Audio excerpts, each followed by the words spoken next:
Le sujet du dress code est sensible, tout simplement parce qu'il touche la discussion éternelle entre l'être et le paraître.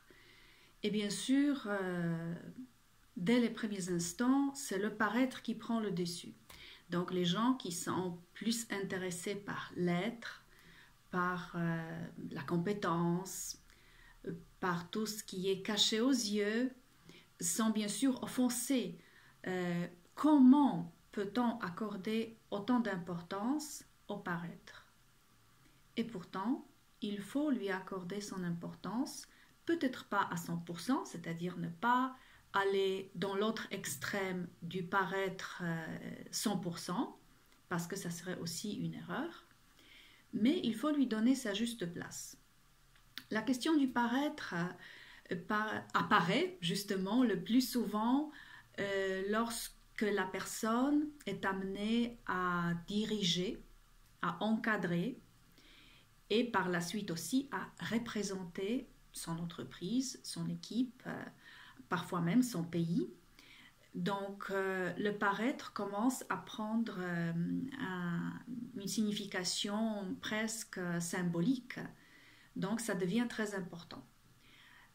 Maintenant, lorsque ce moment arrive, le plus souvent, les gens sont déjà à un certain niveau de responsabilité, ils ne sont pas très enthousiastes à repartir sur le banc d'une école ou d'une formation pour savoir comment gérer ces choses-là.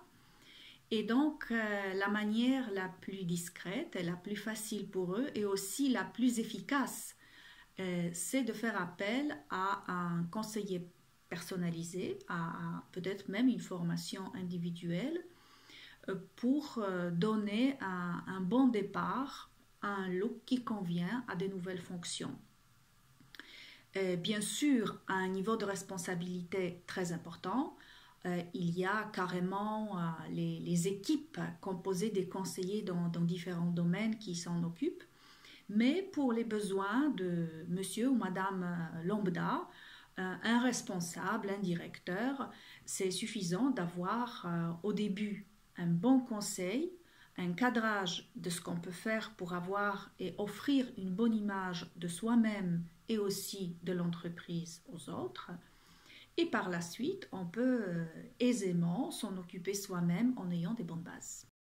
Ce qui est très important, c'est d'avoir une certaine cohérence entre justement l'être et le paraître, entre la compétence, le poste qu'on occupe et comment on se présente, pour se donner plus de crédibilité et d'authenticité. Je vous donne un exemple très simple. Lorsqu'un client se rend dans une banque pour faire peut-être un investissement, pour placer son argent, il s'attend à ce que les gens soient sérieux, à ce que l'endroit évoque la confiance. Bien sûr, la banque en tant qu'institution, elle est compétente dans le domaine des finances. Mais si nous tombons sur un conseiller ou sur un responsable d'une agence qui ne paraît pas donner du soin déjà à sa propre personne, automatiquement et très instinctivement, on a des doutes pour savoir est-ce qu'il va être aussi laxiste envers son travail. Ce sont des signes très, très subtils. Parfois, on ne se rend même pas compte à quel point ça peut impacter les gens. Bien sûr, ça dépend de la sensibilité de la personne qui est en face.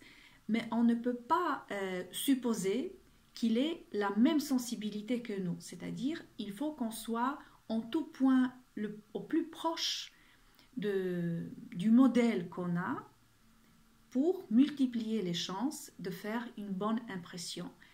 C'est la même chose qui arrive lorsque quelqu'un se présente en tant que candidat à l'embauche. On essaye de se présenter et d'avoir l'allure de quelqu'un qui travaille déjà au sein de l'entreprise où on postule ou dans une administration.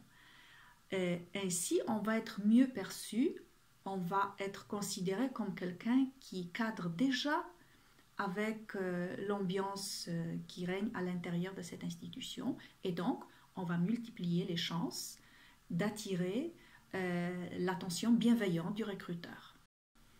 Vous avez remarqué, lorsque je parle du dress code, je ne parle pas seulement de la tenue, je parle de l'allure qu'on puisse avoir, donc de tous les détails qui composent une image qu'on offre aux gens. Et il y a aussi un autre aspect extrêmement important, c'est le respect.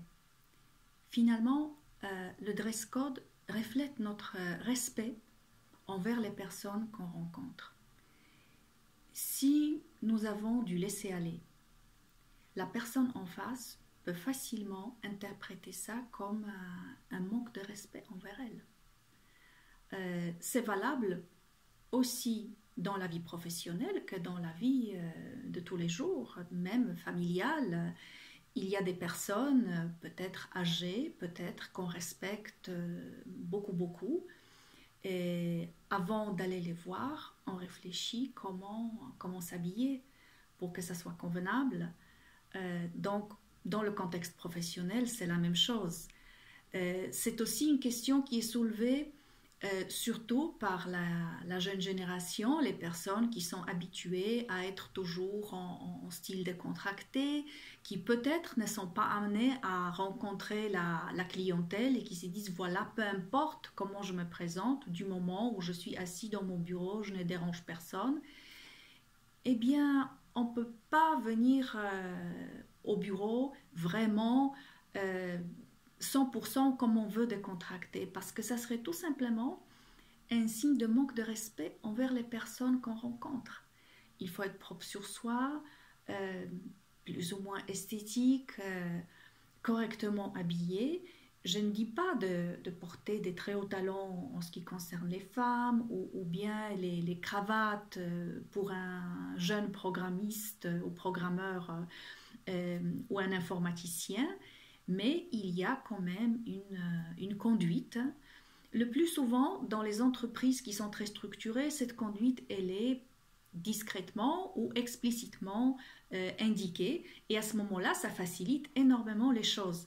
C'est pour cela que j'encourage toujours les entreprises, même les petites structures, à avoir même un petit document écrit comme un règlement de travail, comme tout type de document qui se trouve en entreprise et qui permet à la personne, à une nouvelle recrue ou même à toute personne qui se trouve parmi les collaborateurs, de se repérer plus facilement et d'éviter tout malentendu. Ainsi, tout le monde est content, l'entreprise est bien représentée, tout le monde se sent à l'aise, respecté à l'intérieur du travail.